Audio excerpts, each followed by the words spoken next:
Não é novidade, né? Todo mundo falando sobre inteligência artificial. As empresas todas de software e tecnologia estão a todo vapor com isso, e algo que pra gente parece que começou ontem, né, com o negócio do ChatGPT, uma ou outra coisinha, e de repente acelerou, mas na verdade isso vem de muito tempo, tá? E eu vou trazer algumas ferramentas e também explicar um pouquinho sobre algumas modalidades de IA, de uma forma simples, tá, pessoal? Não vou escovar bits e bytes, para que vocês possam ter uma noção, assim, fundamental da lógica. Como é que eu uso isso e para quê hoje, né? O que dá para fazer, o que não dá? Porque a gente está vivendo num mundo com excesso, certo? Excesso de tecnologia, excesso de ferramenta, excesso de estímulo. Tem pesquisa, que nem é nova, tá? Pesquisa, acho que não me engano, de 2018, que falava que a gente hoje recebe 200 vezes mais informação do que há 24 anos atrás, tá? Ou seja, a nossa mente não mudou biologicamente, não conseguimos instalar chip nela ainda, mas o tanto de informação que a gente recebe é absurdo. E isso quando a gente fala de tecnologia, porque o mercado, ele cria narrativas para gerar desespero nas pessoas, de que você tem que estar dentro de alguma coisa. Assim, a verdade é, de novo, tecnologia é ferramenta. Assim, qual é a ferramenta que hoje eu posso usar para poder me ajudar no meu trabalho? O que a gente tem hoje no que a gente chama fronteira tecnológica? Ou seja, onde está o avanço científico, o avanço de tecnologia que a gente vive e que pode definitivamente mudar a forma com que a gente trabalha, tá? Então você tem várias coisas ali nessa fronteira. E aí, você fala assim, tá, beleza, IA, desde quando? É agora? Ó, embora a OpenAI seja recente, vamos dizer, essa história toda do ChatGPT, esse tipo de desenvolvimento veio aí de 2017, 2016 para cá, a inteligência artificial está rodando há muito tempo, né? Isso aqui é o Alan Turing, Jogo da Imitação. Vejam esse filme. É a história desse cidadão aqui. Então criou, vamos dizer assim, o primeiro computador. Então é uma coisa que não é nova. A gente já vem tentando resolver esses problemas há muito tempo. E o Alan Turing falava isso, a gente pode esperar que a máquina acabe competindo em todos os campos puramente intelectuais com a gente. E ele falava isso lá atrás e foi tido como louco. Ah, imagina! Isso aí não é uma coisa de futurista, pensar que toda afirmação ou visão de futuro que tende a ser real, ela no começo ela é muito louca. Você fala assim, você vai falar, a pessoa tá doida. Então no caso dele é a mesma coisa, tá? E aí a gente acelera aí para 70 anos depois, olha lá. O que aconteceu, pessoal? Aí, ó, o ChatGPT. Ele começa a criar um negócio, claro, precisa de supervisão, mas é maravilhoso.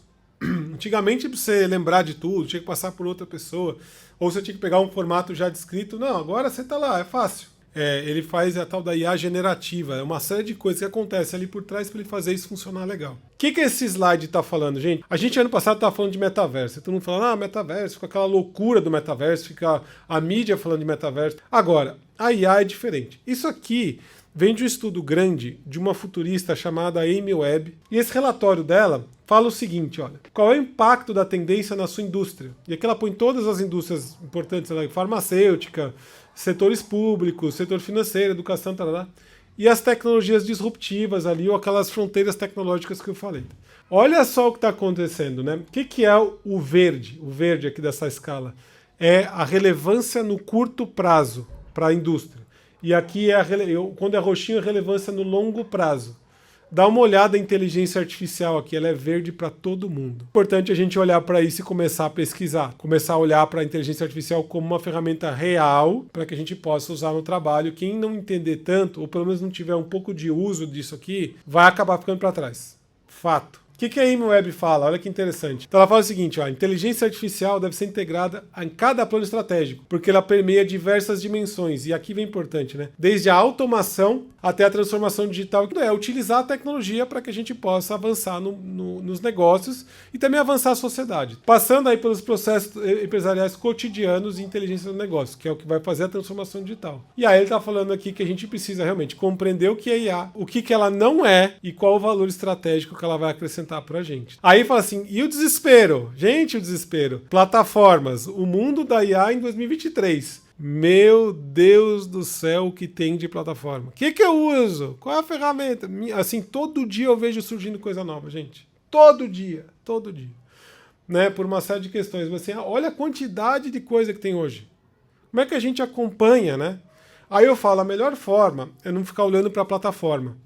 A melhor coisa é você entender qual é o problema que você quer resolver. Se você tiver isso, aí é mais fácil de você buscar a plataforma. Tá? Então, como é que a gente pode entrar nesse mundo sem criar mais estresse? E, aliás, que é uma coisa que eu faço bastante nas empresas, que eu falo, a gente desenvolve programas de saúde mental, já faz uns 2 anos, e eu sei que os profissionais de RH, saiu uma pesquisa recente, eu esqueci até qual foi o meio, mas eu sei que o profissional de RH é um dos que está mais estressado e entrando em burnout. Até imagino por quê, não está fácil. Porque cuidar das pessoas hoje em dia que estão totalmente burnoutadas, estressadas, ansiosas, começa a ficar difícil. E aí as pessoas, muitas vezes gestores, exigem da gente, profissional de RH, coisas que são impossíveis, né? Eu mesmo recebo alguns tipos de pedido de proposta, falo, olha, eu tenho um grupo aqui que está estressado, está entrando em burnout, eu preciso resolver. Fala, ótimo. Aí você cria um processo todo, que ele tem um certo tempo, né? Você não tinha uma pessoa, um grupo de burnout de um dia para a noite.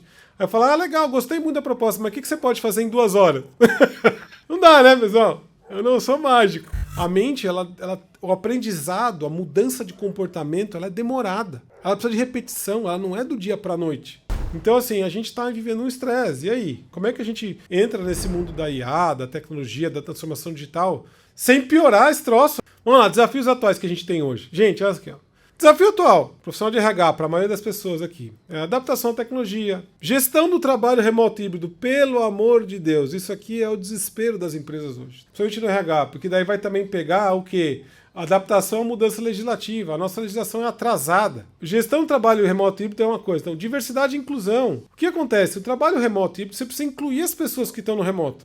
Desenvolvimento contínuo. Como é que você cria treinamentos que fazem sentido? Hoje, assim, como eu trabalho com muita universidades corporativas, o que acontece hoje? Cria-se um monte de conteúdo, sistemas LMS, aquela coisa toda, mas qual que é o problema? O problema hoje não é o conteúdo, o problema hoje é engajamento.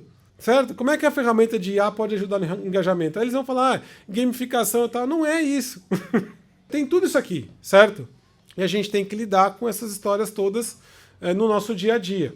Aí, beleza.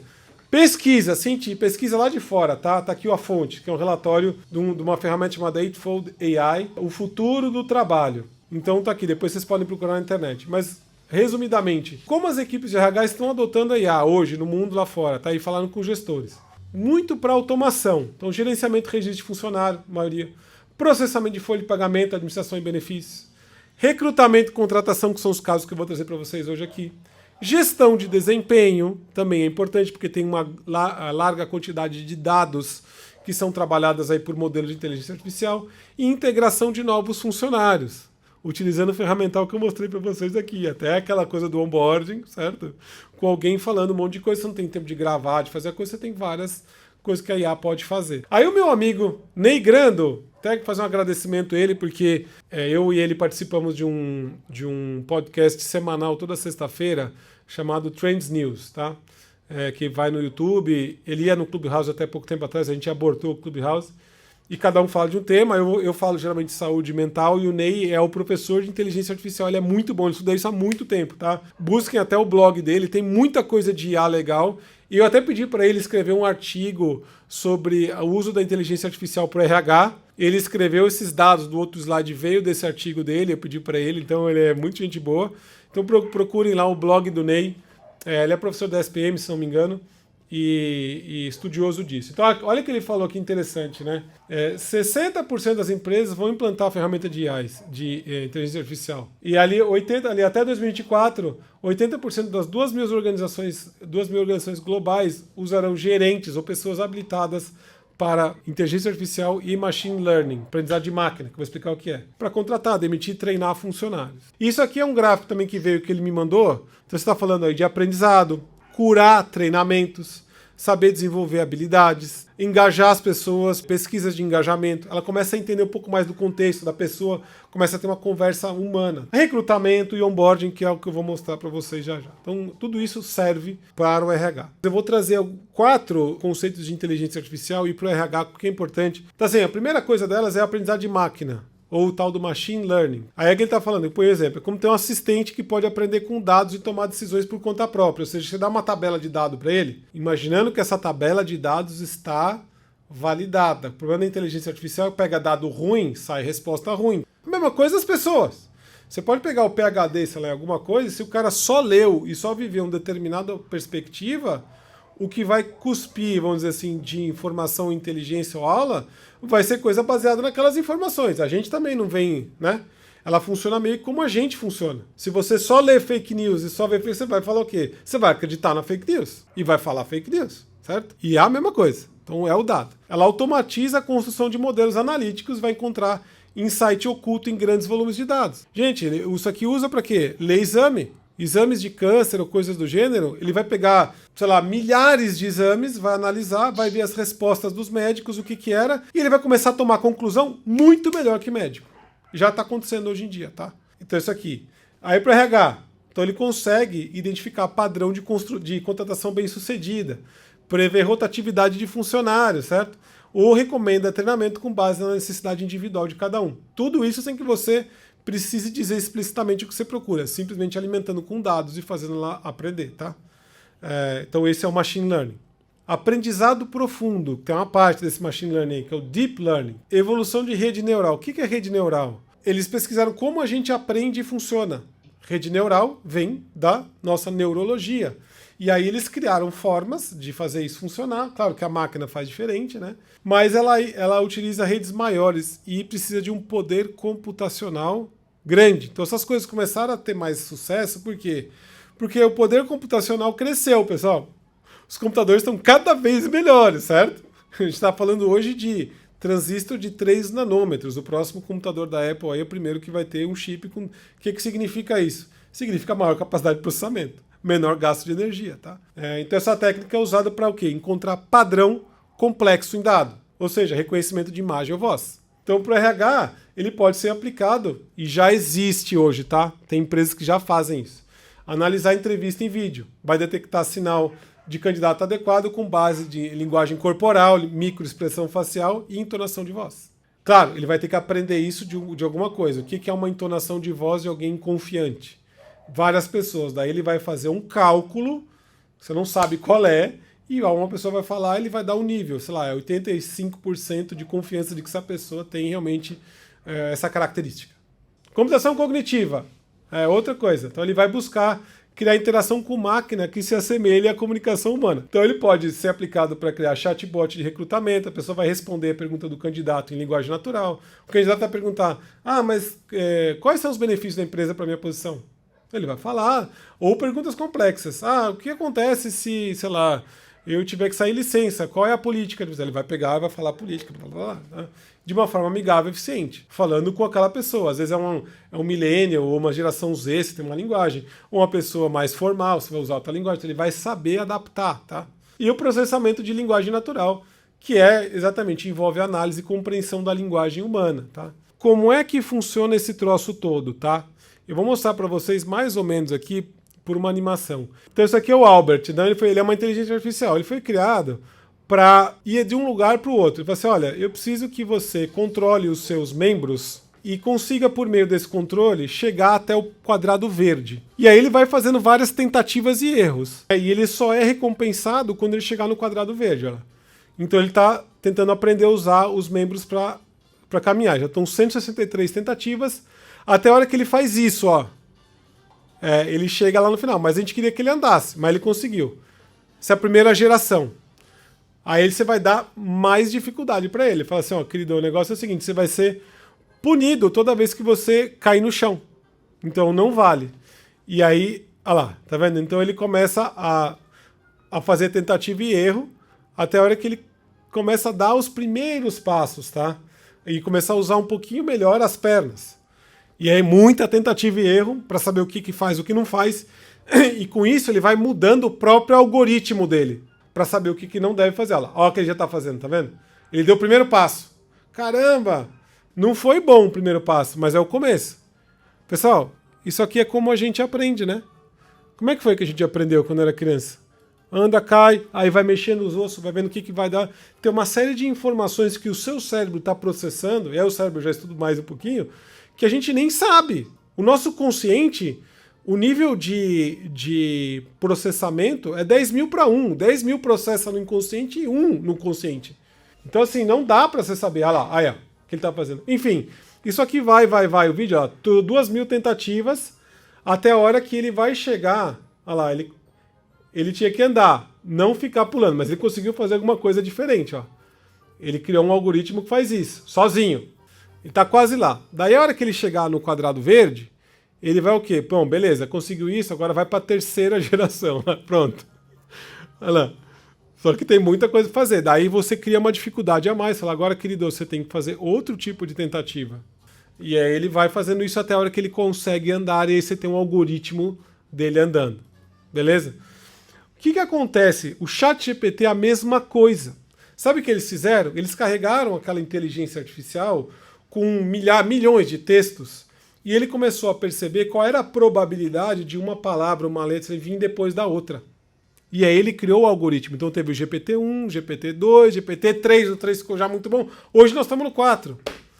O que ele faz? Ele já sabe uma série de coisas, ele já tem o algoritmo pronto e você consegue pedir coisas diferentes para ele. Se você pedir e falar, olha, eu estou fazendo um texto de uma copy para marketing, ele sabe que você quer vender alguma coisa e tem uma outra percentual de chance de determinadas palavras virem depois das outras. Então ele fez exatamente isso que o robozinho fez para andar, para criar a parte do texto, tá? Então é meio assustador, mas é isso. Pra vocês terem a noção de como é que esse troço funciona. E tudo baseado em quê? Dado da realidade, probabilidades, um modelo computacional bizarro, e ele vai aprendendo sozinho, mudando o próprio algoritmo e cuspindo modelos melhores.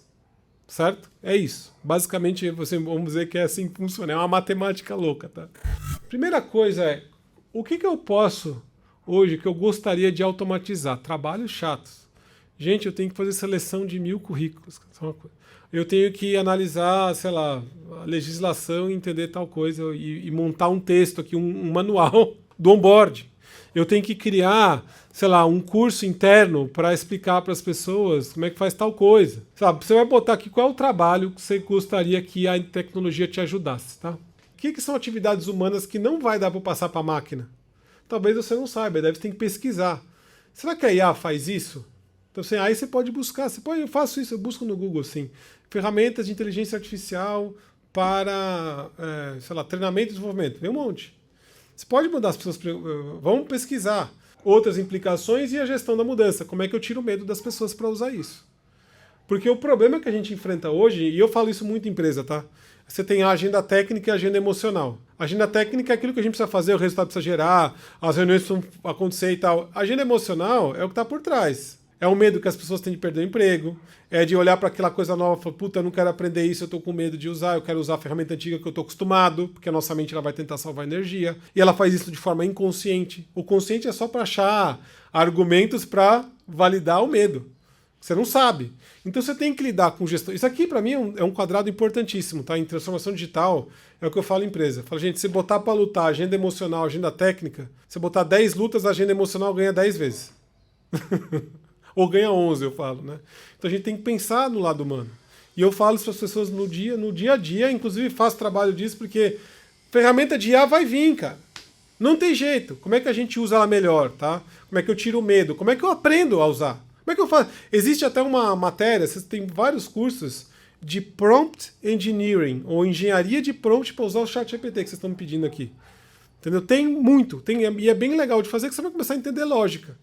E vai usar a inteligência artificial melhor, tá? Pergunta mais importante você tirar estresse dessa função toda é: qual é o problema que eu quero resolver? Tenha isso claro, a ferramenta se você vai conseguir achar. Tenha isso claro e você acha a ferramenta. Se você não sabe o problema que você vai resolver, só está pesquisando ferramenta de IA, você vai ficar louco e vai entrar em desespero. Então isso aqui, quando eu dou curso de problem solving ou né, inovação, resolução de problemas, eu trabalho muito nisso aqui. Que é como é que eu pego e decifro esse problema, porque às vezes a gente não sabe. Como vocês têm aí, quem tem demanda de treinamento de RH, vem a demanda, olha, preciso treinar aqui a força de vendas e inteligência emocional. Vem do gestor. Aí eu como consultor, junto com o RH, a gente vai falar, deixa eu ver que se é isso mesmo. Você vai estudar o caso, não tem nada a ver. É outra coisa. A demanda e o problema são duas coisas diferentes, tá? O que tem de caso? O Ney colocou no blog dele, aqui tá embaixo a fonte, tá? Depois acessem o blog, ele é muito gente boa, Ney. Mas tem um caso da Unilever, gente. O que eles fizeram? 170 mil funcionários, 190 países, precisa recrutar 30 mil pessoas por ano, 1,8 milhões de solicitações de emprego. Você imagina o quanto não gasta de hora a pessoa para fazer isso? Aí eles usaram essa plataforma, PyMetrics, que eles fizeram um modelo para eles usarem para ajudar o recrutamento. Tá? Uma ferramenta usando inteligência artificial. E aí o que aconteceu? Eles fazem uma avaliação de forma remota, a pessoa vai entrar, ter um processo para seguir. Usam jogos ali para testar aptidão lógica, raciocínio e apetite ao risco, porque tem função que precisa ter mais risco e função com menos risco, certo? Que é importante. Então usaram algoritmo de inteligência artificial e avaliaram essa adequação dos candidatos, tá? E a segunda etapa ali envolve o quê? A pessoa fazer uma entrevista em vídeo e ter uma inteligência artificial analisando o vídeo que a pessoa fala, cerca de 30 minutos fazendo pergunta, ela tem, sei lá, X tempo para responder, e analisa tudo. Fala, linguagem corporal, determina ali o que é mais adequado, e foi treinada por eles. Falar o que é uma pessoa com linguagem corporal e fala que é aquilo que a gente quer. Essa inteligência artificial entende, usa o modelo de dados deles lá, já tem possivelmente um treinamento pré-feito pela própria empresa que fez a ferramenta, e vai lá e já sai um filtro. O que aconteceu? O resultado: 70 mil horas de entrevista, avaliação e candidatos foram economizados, pessoal, graças ao sistema de triagem automatizado. Então, assim, não tem jeito a gente... Hoje em dia, a única coisa que tira o medo do ser humano é você olhar para aquilo de forma consciente. E isso é uma coisa biológica. Toda vez que eu tenho um problema, um estresse, a melhor coisa que eu tenho para fazer é parar e mergulhar no problema. Porque aí eu chamo a parte do cérebro aqui que ela vai regular a emoção. Então, assim, putz, meu Deus, o que eu faço? Bom, vamos entender um pouco mais. Vocês estão fazendo aqui hoje já é o começo. Vocês vão chamar um cara aí que está fazendo alguma coisa já interessante na história, deixa eu ver o que esse cara tem para falar. De repente você tinha um pouco do medo, eu entendi um pouquinho mais, olha só. E buscar entender um pouco mais a fundo, sem precisar entrar no exagero de saber programar em Python, sei lá o que é, não precisa, mas entender, primeiro passo, beleza, eu sei como funciona e eu entendo essas terminologias. Próximo passo é, como isso? Essa pergunta é muito boa, porque eu faço para mim, e aí o que acontece com a rede social, ela já me joga esse tipo de coisa, porque eu acabo procurando e me interagindo com isso, né? Como eu posso usar estas ferramentas para me ajudar no meu dia a dia? Então, assim, eu busco tudo. Inclusive, pra vocês terem noção, como eu dou muita aula, eu falo, tá, beleza, qual que é o próximo passo? Eu quero fazer diferente, eu não quero fazer igual. A gente tem que aprender a usar. Gente, só lembrando, assim, né? No século XIX tinha uma profissão que era um cara que vinha com um pedaço de pau gigante, assim, lá na Europa, e ele era o despertador. As pessoas pagavam para ele para ir lá às 7 da manhã, bater o pedaço de pau em cima da janela para acordar as pessoas. Esse cara é uma função que não existe mais. Inventaram o relógio. A gente vai inventar coisas e vai ter que ter outras funções para as pessoas, certo? A gente vai ser usado para outras coisas. A importância de entender que nós e a tecnologia a gente tem que aceitar, porque não tem como abrir mão. É assustador? Muito. E assim, para terminar minha fala, qual que é a maior coisa que mais assusta? É porque a maneira com que a gente é programado, vamos usar essa metáfora computacional, é por meio da linguagem. O dinheiro, por exemplo, as regras sociais, a moral, são coisas, criações humanas inventadas que são passadas por meio de storytelling. A gente acredita naquilo, porque na verdade se pegar o dinheiro é um pedaço de papel sujo. É que a gente acredita que aquilo tem valor. Hoje em dia nem é mais pedaço de papel, é uma coisa que é um número digital, certo? Então a máquina hoje ela tem um domínio da linguagem. E o problema não é ela ganhar consciência, o problema é ela até ganhar consciência, o que as pessoas estão usando? Como é que está sendo programada essa inteligência artificial? E é aí que a gente tem que ficar muito preocupado com ética e moral, porque ela pode afetar a gente loucamente.